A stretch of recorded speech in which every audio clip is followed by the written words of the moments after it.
Ini dimulai dari ayat nomor 44 surah Asy-Syu'ara.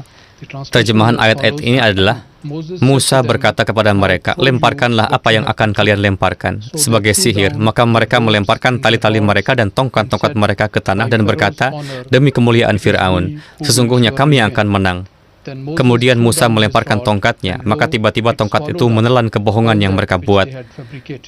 Maka para tukang sihir itu dijatuhkan sambil bersujud ke tanah.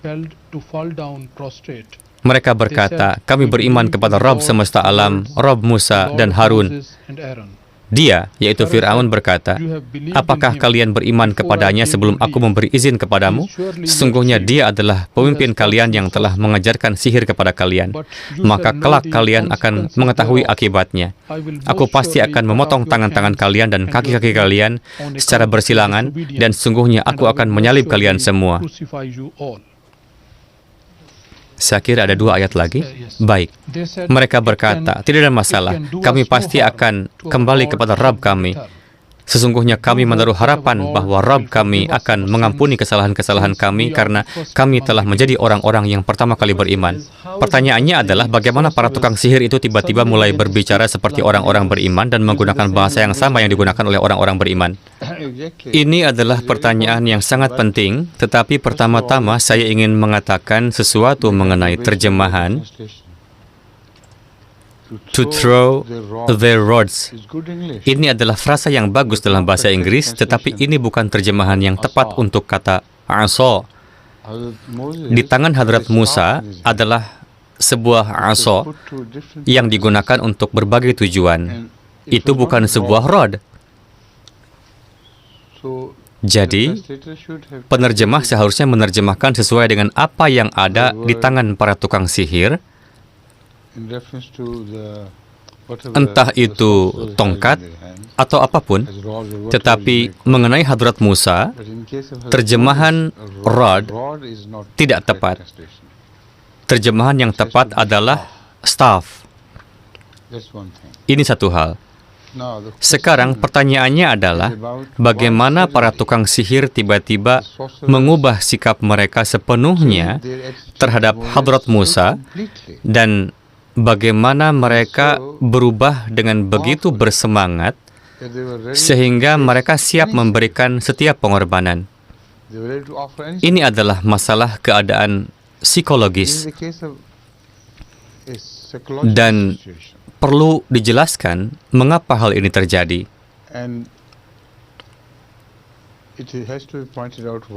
Saya harus mengatakan bahwa Anda telah mengajukan pertanyaan yang sangat bagus. Para tukang sihir menyihir mata dan pikiran orang-orang sedemikian rupa sehingga seolah-olah mereka menutup mata mereka dengan penutup. Ini disebut mesmerism atau apapun nama yang Anda berikan padanya. Tetapi mereka tahu bahwa mereka tidak dapat mengubah bentuk asli tongkat dan tali mereka. Bagi orang-orang yang menyaksikan pemandangan itu, barulah tampak seolah-olah tongkat dan tali itu telah berubah menjadi ular dan sebagainya. Dan para tukang sihir mengetahui kenyataan ini lebih baik daripada siapapun. Mereka paling mengetahui hal ini. Dan satu hal lagi yang mereka ketahui adalah bahwa ketika seseorang disihir, maka mustahil bagi orang yang disihir itu untuk memecahkan sihir tersebut sendiri. Ketika pikiran yang lebih tinggi dan kuat membayangkan sesuatu, maka pikiran-pikiran lain di sekitarnya juga mulai memikirkan hal yang sama dan kemudian tercipta suatu ilusi. Tetapi ketika mereka melakukan hal itu, terjadi sesuatu yang aneh, yaitu bahwa Hadrat Musa juga terkena sihir mereka. Beliau juga mulai melihat tali dan tongkat mereka seperti ular, dan beliau segera berbalik dan mulai melarikan diri. Kemudian Allah berfirman kepadanya untuk kembali dan lemparkanlah tongkatmu. Dan ketika beliau melemparkan tongkatnya, pengaruh sihir yang ada pada semua orang yang hadir di sana hancur dan lenyap, dan semua orang mulai melihat kenyataan. Sekarang, ini adalah hal yang tidak mungkin dilakukan oleh manusia,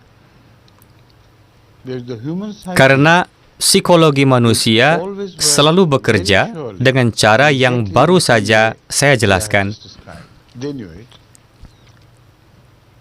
Para penyihir itu mengetahui dengan baik bahwa sihir mereka hanya ditimpakan pada mata. Benda-benda tetap sebagaimana adanya.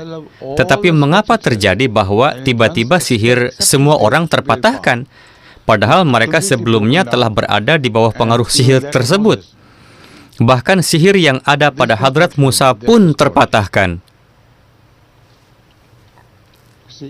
Ini bukanlah urusan manusia, melainkan urusan ilahi. Ini menjadi sangat jelas. Maka orang-orang pertama yang beriman kepada Musa adalah para penyihir itu sendiri, dan itu pun dengan suatu tanda yang sangat meyakinkan. Ini adalah tanda yang begitu meyakinkan sehingga mereka menjadi siap untuk mengorbankan segala sesuatu demi kebenaran, dan siap untuk menanggung setiap kesulitan demi kebenaran. Dan mereka segera beriman kepada akhirat juga, dan mulai berkata kepada Fir'aun bahwa keputusan-keputusanmu hanya berkaitan dengan kehidupan duniawi ini. Kami tidak peduli. Lakukan apapun yang engkau kehendaki. Sekarang kami menanti kehidupan lain, yaitu kehidupan kekal akhirat, di mana kami akan memperoleh keridhaan Allah Ta'ala. Maka perubahan mendadak ini terjadi karena alasan inilah. Dan Fir'aun pada waktu itu juga menganggap dirinya sebagai raja besar dan penguasa mutlak. Ia terkejut bahwa para penyihir biasa ini yang tidak memiliki kedudukan apapun dalam masyarakat, bagaimana mereka berani mengubah iman mereka tanpa izinnya?